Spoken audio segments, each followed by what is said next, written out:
language. I'm on Julia Control Flow still. I'm going to go right into it and share my screen here.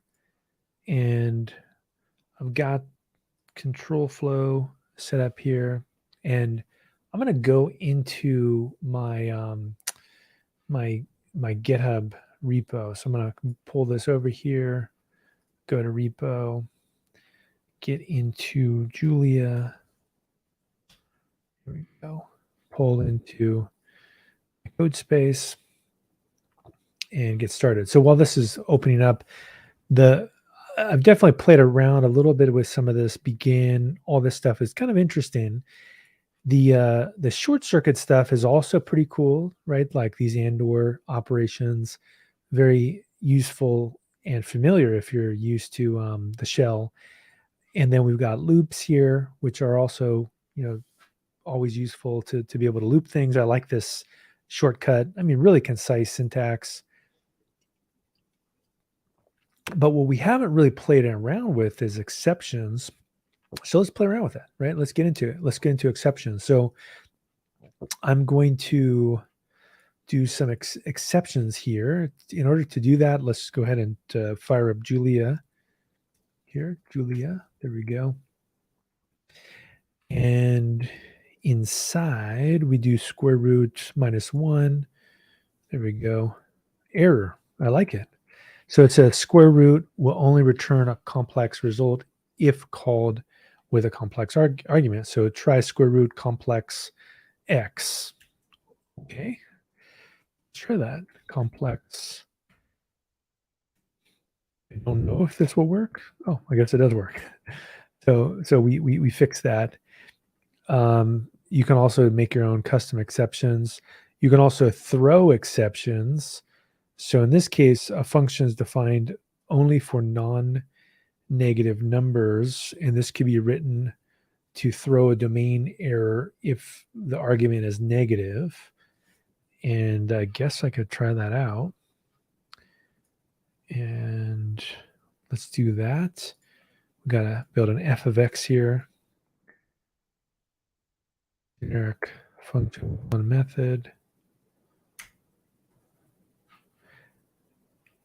And then if I do f of 1, that works. If I do f of -1, arguments must be non-negative. Huh. So if I look back here, it says f of x, x must be greater than 0. Otherwise, if the expression is -x, throw a domain error, argument must be non-negative. Huh. Pretty interesting. Not too bad. Notice that domain error without parentheses is not an exception, but a type of exception. It needs to be called to obtain an exception. Okay. If we run that, there we go, false. So an error function is used to produce an error exception that interrupts the normal flow of control. Suppose we want to stop execution immediately if the square root of a negative number is taken. You can go there and we can just copy this. And let's do here. And then if we go and we say fuzzy square roots, negative not allowed. Okay. That works. Oh, I guess it just returns back a square root. And then if I do a -1, negative x not allowed. Huh, interesting. So we're building these conditional. If it's called with a negative value from another function, it returns immediately displaying the error message. So if we copy this and we throw it inside of another function,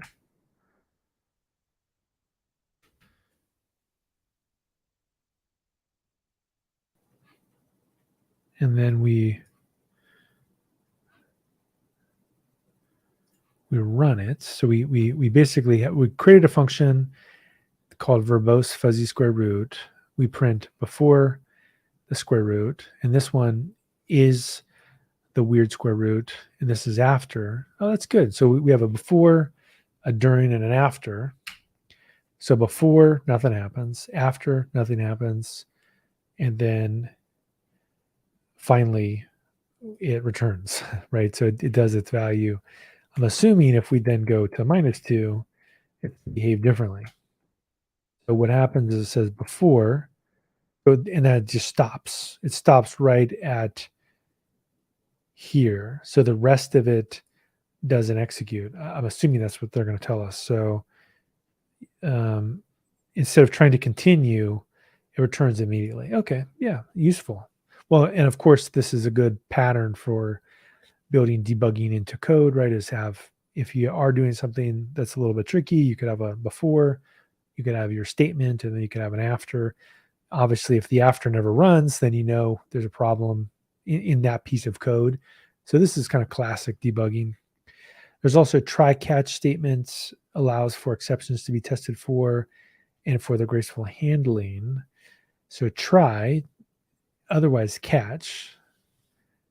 And yeah, this is a very common Python pattern, the try catch, and then you print, essentially what you want to occur. And so in this case, it says you should have entered a numeric value, which is a cleaner error message, essentially. And then you can save it in a variable. So if let's just run this. So let's see here. So we square root, try this, catch y. If it's a domain error, then do this one. Otherwise, it's a bounds error. So basically, you kind of do some defensive programming here, which sometimes works, sometimes doesn't. And if we go through here and we say square root of a second one, oh, taking a long time to run. Not sure why it's taking so long, but okay. Maybe exceptions are very computationally expensive. And then here's another one. And then you do square root second 9. Right, so I guess you can kind of jerry rig some specific behavior in your functions by using try catch and all that kind of stuff, which there are pros and cons to it. But this certainly is a big traceback that is a little bit difficult to read. It could take a little bit of time for me to parse that and see what the heck's going on. Notice the symbol following catch will always be interpreted as a name. So, and then there's finally. So this is also a Python idiom in code that performs state changes. It's a cleanup task. So even if there is some kind of an issue, regardless of how it exits, the finally, so you could try to open a file, do some kind of operations, and then always close the file as a result. So yeah, that finally pattern is an interesting pattern, which I've definitely used before. I guess it really depends on the language, how everything gets implemented in details, but the concept is a good concept to have a cleanup task, especially with things like infrastructure as code. Okay, so we got coroutines next. And I guess I could play around with coroutines. There are control flow. For a full discussion, see asynchronous programming. How big of a topic is this? Not too bad. Okay, let's try it out. Okay, so we got, I like asynchronous programming. So the idea here is that a lot of times things are not just CPU bound, but they're IO bound, either network or disk IO. So that's a lot of times why languages build these asynchronous programming paradigms. And so here we go, basic task. You can think of a task as work that needs to be performed, and tasks are created by calling the task constructor. using task macro. Okay, that's I like the syntax. It looks clean. It definitely makes me tempted to use Julia for these kinds of little one-liners like this. I like it. So sleep for 5 seconds, then afterwards, after 5 seconds, print done. Yeah, that's a cool concept. I think it's been over 5 seconds though. Why is it? Oh, the task will wait for 5 seconds. It's not okay. I see. It's only been told to basically get ready to run. Now we tell it to run. So we say schedule it. So we got to wait for 5 seconds.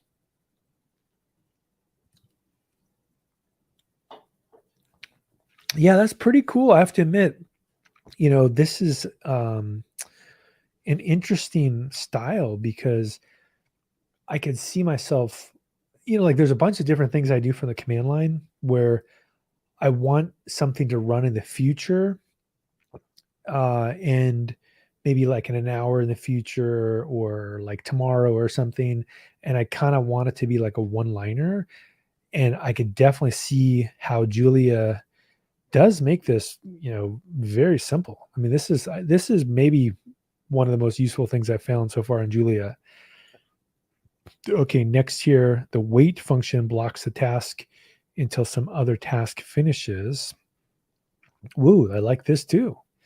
There we go. This is kind of cool. So let's do a schedule T and then wait. So, but I don't do we define what's in wait? No, but I guess we'll find out. Task not runnable. Schedule T. And there's no task. About to run it again. There you go. Now it's runnable. Okay, so I guess you have to initialize it each time, which is kind of interesting. So it's done. Now I don't know what wait T does. Wait T, huh? The wait function blocks the calling task until some other task finishes. Instead of calling schedule, you'll wait. You'll see 5-second pause before the next part. This is because the REPL is waiting. It's common to want to create a task and schedule it, so the macro async is provided for that purpose. Interesting. So in some problems, the various pieces of work are not naturally related by function calls. Producer consumer is an example. So there's a channel is a queue which has multiple tasks. So you can first create a producer task. I am very familiar with producer consumer. I've used it many times in my life. So we have a producer here that makes a few different puts and puts them into this channel. Let's try that out. Okay. And next, make an instance of the producer.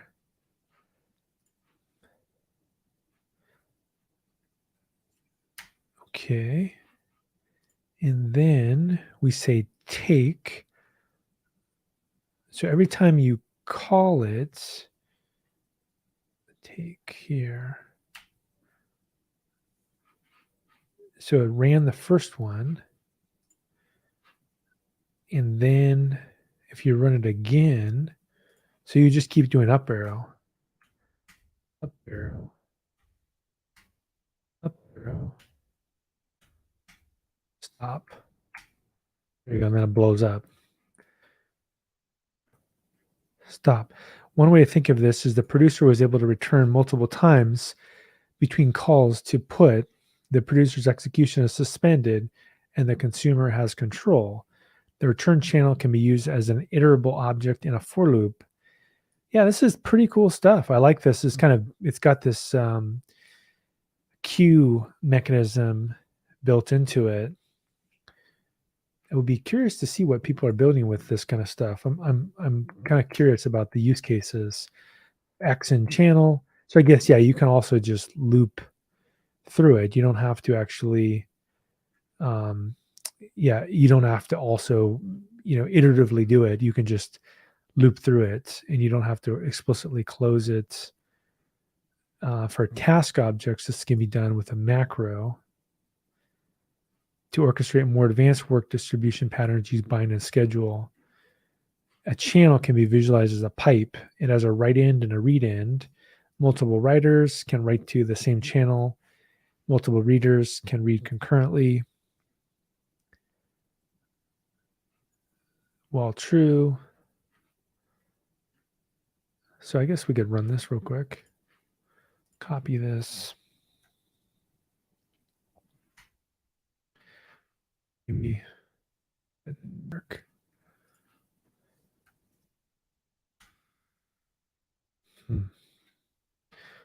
It's kind of a complicated example. Let's scroll down here. So consider a simple example using channels for inter-task communication. We start 4 tasks, and then you want to have them written to a channel, which makes sense, right? If you're doing some work and you want to get some status of the work here. Elapsed time, more task operations. Interesting. Yeah, this is definitely seems worth playing around a little bit with in terms of Julia. Wasn't really thinking Julia had something like this, but I could see myself wanting to play around with things in the data engineering space or distributed computing space with this. It looks like a very clean mechanism to build, basically small little distributed computing things. And I'm curious actually how this works on true distributed computing. Of course, I haven't gotten there yet, so we don't know yet parallel computing. I just kind of skipped ahead here to see that. So maybe I can go to scope of variables here really quick and take a look at a few of these things. So we have global scope. That makes sense. We have local scope. Yeah, these things make sense. Constants, typed globals. Okay. We have types, probably the next big topic. So that's probably a good place to tackle next week is types. So I'll go ahead and put that into the documentation for what I'm going to work on. And we'll say episode 7, we'll cover types. But yeah, very impressed with the async stuff. We'll go types. There we go. Right. Check that in. And get status. Add this README. Adding and types. All right. See everybody next week. We'll cover types.